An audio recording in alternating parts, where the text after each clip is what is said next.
নমস্কার, আমি শুভ্রজিৎ এবং আপনাদের সকলকে আরও একবার স্বাগত আমার চ্যানেল ফিল্মি চতুষ্কোণে। তো যেমন বলা তেমনটাই অ্যাটলিস্ট করবার চেষ্টা।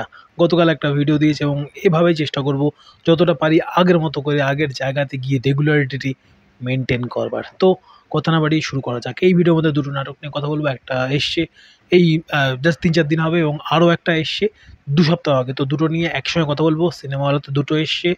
দুটোই কোথাটা কি সোশ্যাল টপিকের উপরে কথা বলছে এবং দুটোতেই রয়েছে তাসনিয়া ফারিন। তো প্রথমে রিসেন্ট আসা নাটক পরস্পর নিয়ে কথা বলি। সেখানে তাসনিয়া ফারিন রয়েছেন এবং রয়েছেন খায়রুল বাসার। নাটকের গল্পটা একটা গ্রামের উপরে আম একটা নতুন বিবাহিত একটা দম্পতির গল্প কোথাও একটা গিয়ে। যেখানে এই যে বললাম প্রথমেই গ্রাম্য শব্দটা ব্যবহার করলাম। তো গ্রাম্য এই থিমটা বা গ্রামের জীবনযাত্রা, তাদের সরল ভাবনা, তাদের ইনোসেন্স, এই সবকিছু নিয়ে একটা সবুজ ভাব নিয়ে অনেক ভালো, ভালো নাটক আমার চ্যানেলে আমি রিভিউ করেছি এবং সেখানে বলেছি যে গ্রামটা কীভাবে খুব সুন্দরভাবে নাটকের চরিত্রটা হয়ে উঠতে পেরেছে। তার অনেক পজিটিভ দিক নিয়ে আমি কথা বলেছি। কিন্তু গ্রাম্য সরলতার মধ্যেও না কোথাও একটা গিয়ে একটা সংকীর্ণ মানসিকতা অনেক ক্ষেত্রে আমরা পেয়ে থাকি। সেরকমই একটা সংকীর্ণ মানসিকতার একটা বহিঃপ্রকাশ, একটা ডার্ক সাইড, ওই গ্রাম্য ওই সবুজের মধ্যেও একটা অন্ধকার, একটা কালো দিক থাকা, তা নিয়ে কথা বলে এই নাটক পরস্পর। পরস্পরের একটা বিয়ের বা যেকোনো একটা সম্পর্কের গড়ে তোলবার জন্য না সবার প্রথমে যেই বেসিক এলিমেন্টগুলো দরকার, তার থেকেও বেশি করে দরকার এই সম্পর্কটার প্রতি তুমি বা আপনি কতটা তার সেই ভারটা বইতে পারবার জন্য আপনি মানে এই মুহূর্তে রেডি রয়েছেন সেই জিনিসটা বোঝা। তো সেটা হয়ে ওঠার আগেই দুজনের রিয়েলাইজ করবার আগেই তাদের বিয়েটা হয়ে যায় এবং তারপর থেকে শুরু হয় বিভিন্ন রকমের প্রবলেম, ইনক্লুডিং ডোমেস্টিক ভায়োলেন্স এবং আরও অনেক কিছু প্রতিশ্রুতি ভঙ্গের গল্প, সব কিছু চলতে থাকে।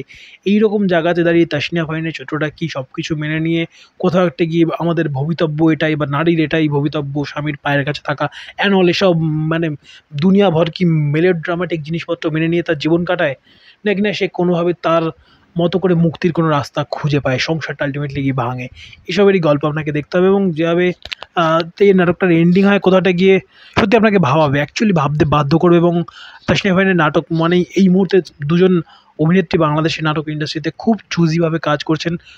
নাটক বলি, তাদের সিনেমা সিরিজ বলি, যাই বলি, একজন অবশ্যই তাসনিয়া ফারিন এবং আরেকজন অবশ্যই মেহজাবিন চৌধুরী। তো এই যে দুজনের কাজ এলে অ্যাটলিস্ট আমার এটুকু মনে হয় যে হ্যাঁ চলো অ্যাটলিস্ট একদম ওই গ্যাদগ্যাদে কিছু একটা মানে অ্যাবে কিছু একটা করতে হবে বলে করছেন, এরকম একটা কিছু কাজ হবে না।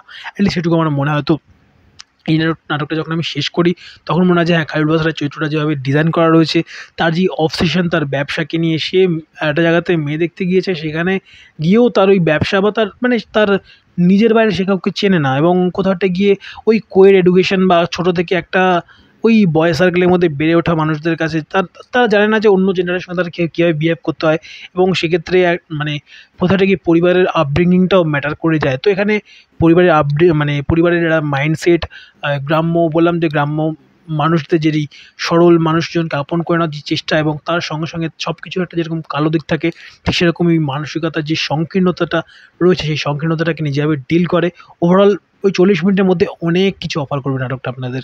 যারা দেখেছেন অবশ্যই জানেন যে পরস্পর আপনার জন্য কতটুকু থট প্রভোকিং হতে পারলো। আমার বেশ ভালো একটা নাটক লেগেছে এবং সেখানে খায়রুল বাসার নিজেও খুব ভালো পারফরমেন্স দিয়েছেন এবং সঙ্গে যারা রয়েছেন সাপোর্টিং কাস্টে তারাও বেশ ভালো ভালো পারফরমেন্স দিয়েছেন এবং ফারিন তো নিঃসন্দেহে বলবো যে তার জন্যই বা তার ওই সাবজেক্টের কোথাতে গিয়ে তার চুজ করা সাবজেক্টে ভরসা করে নাটকটা দেখতে শুরু করেছিলাম এবং সেই ভরসার কোথাতে গিয়ে মানে দাম পেয়েছি অ্যাটলিস্ট আমার সেটুকু মনে হচ্ছে ৪০টা মিনিট শেষ করবার পরে।